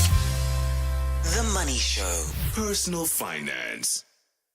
Tonight, talking to John Manyike, the head of financial education at Old Mutual, and he's been schooling us around the financial and legal implications of customary marriages in South Africa. Let's try and demystify some of the myths, John, around customary marriage. Some people believe when they separated many years ago, then these particular marriage rules, they are over, they don't apply. Yeah, I think that's the biggest one, Montero, because people just assume that, after all, it was never registered with Home Affairs. So, and they just walk away. And then the next thing, a couple of months later, you hear they married someone else. So the question is, what is the legality of the new marriage they've entered into? Unfortunately, there's very solid case law that shows that that new marriage is actually invalid because you have not divorced the previous one that you had actually married and through customary law. Some would say no, but we didn't even. I even paid half of the lobola. It was partial lobola. There are instances where people paid partial lobola and they were still regarded as having been married by our courts. So it's not as easy as that you can just walk away. I mean, I remember I counseled one lady from Pretoria who had a similar situation where she wanted to go and buy property about a year after her customary law husband separated from her. And she kept saying, no, but we didn't marry. I said, if you buy that house, you must know that you're not the only owner of that house. And guess what? In less than a month, the guy issued her with summons. Divorce summons, and cut the long story short, he successfully divorced her and he took 50% of her pension. And the guy used the same money, he went and married another wife. So in the case that you're in a customary marriage and maybe you separated and the person that you used to be with then is now with someone else, can they come and claim from your estate as part of the new partner's estate, if you know what I mean? I think it becomes very complicated and muddled. If the other one also got married and you also got married, I think it's for the courts to unwind that one. Because You know what? Yeah, it's just too many cross wires there. Because if you were married yourself, now you want to come back later, you want to dip that side and you want to dip this side as well. Well, I think it would be an interesting one for our judges to to preside over. Another big myth is that people tend to believe that institutions like banks, insurers, investment companies do not recognize customary marriages. Well, they do. The difference though with banks and financial institutions is that they would need proof that you are, especially when somebody is trying to access benefits of the other party, especially in an instance of death or even divorce. You can't just go to a bank and say, "Well, we are divorced, and because we are divorced, the decree of divorces, I'm entitled to 50%." It's not enough to just verbally inform them. You need to bring them a decree of divorce. But or in the event of death, similarly, you can't just say, "Well, yeah, this was my husband. We lived together for 40 years." They will want to see some kind of proof. And I guess this is probably one of the reasons in South Africa there is a process to actually register marriage even after death, Moteo. You can actually marry someone in the graveyard.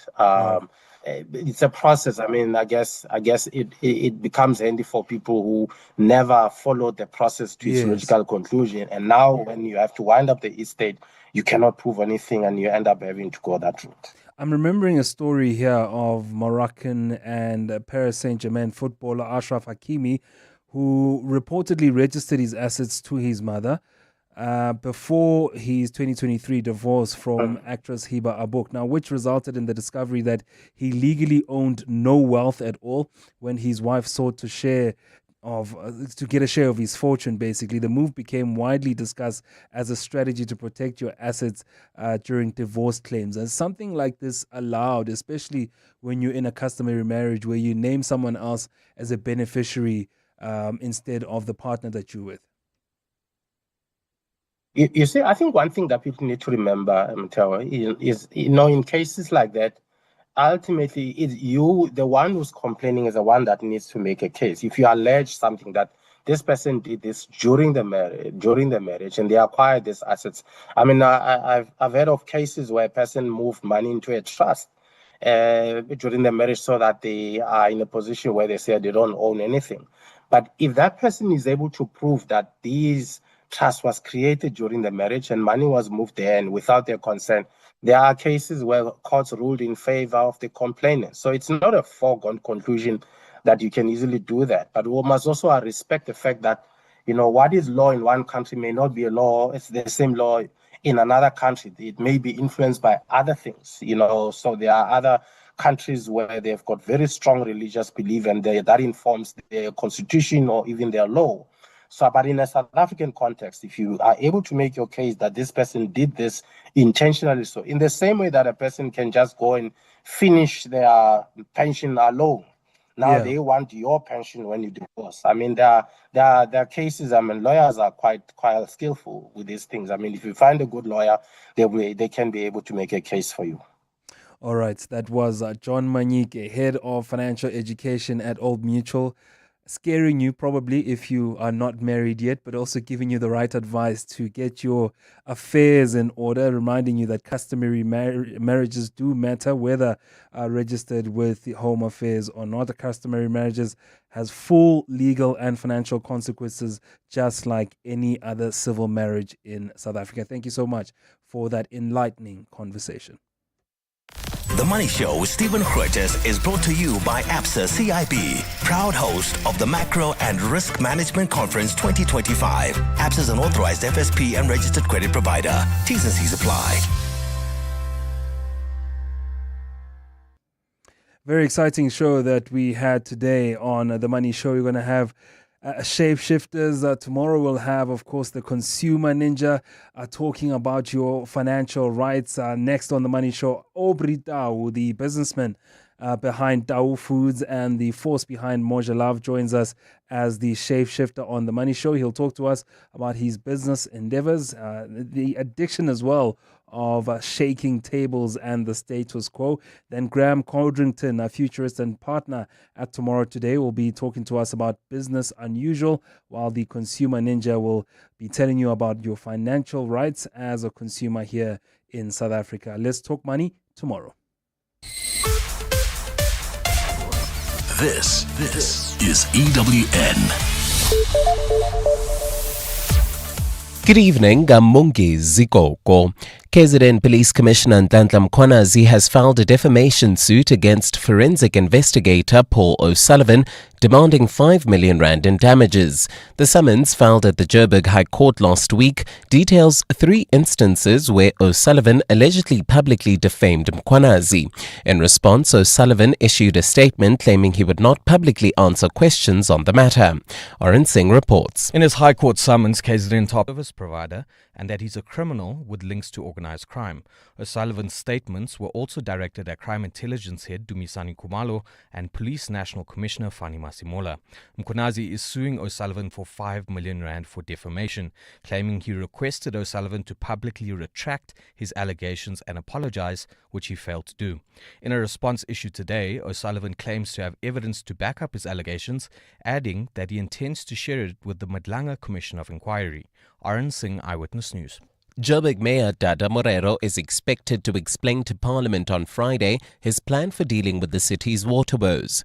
The Water and Sanitation Committee also wants him to explain why 4 billion rand was siphoned out of Joburg Water to fill municipal coffers. The committee today again grappled with municipalities' inability to provide water. Lindsay Dentlinger has more. The Water and Sanitation Department says there's been mixed success to the withholding of equitable share funding to municipalities until they commit to paying water boards on time. The MK Party's Visvin Reddy says the Cooperative Governance Department had to be more proactive to intervene, and that President Cyril Ramaphosa had thrown his councillors under the bus by blaming them for poor service delivery. The EFF's Makoti Kaula, however, thought Ramaphosa had misled his councillors by praising DA-run municipalities. But committee chairperson, the DA's Leon Besson, disagreed. He's given the direction, the right direction, where they should go and learn. He said Joburg Mayor Dada Morero is expected before the committee later this week. It is at the end of the day the community that is suffering, and he needs to tell us why. Basson says the committee will go on oversight visits to KwaZulu-Natal and Gauteng municipalities at the end of October for first-hand observation of the water problems. Lindsay Dentlinger, Eyewitness News, Parliament. After spending about 2 months campaigning for the mayoral seat in Tshwane, Patriotic Alliance member Liam Jacobs has now turned his sights on Cape Town. Jacobs has recently been announced as the PA's new mayoral candidate for the mother city, ending his campaign in the capital. This is the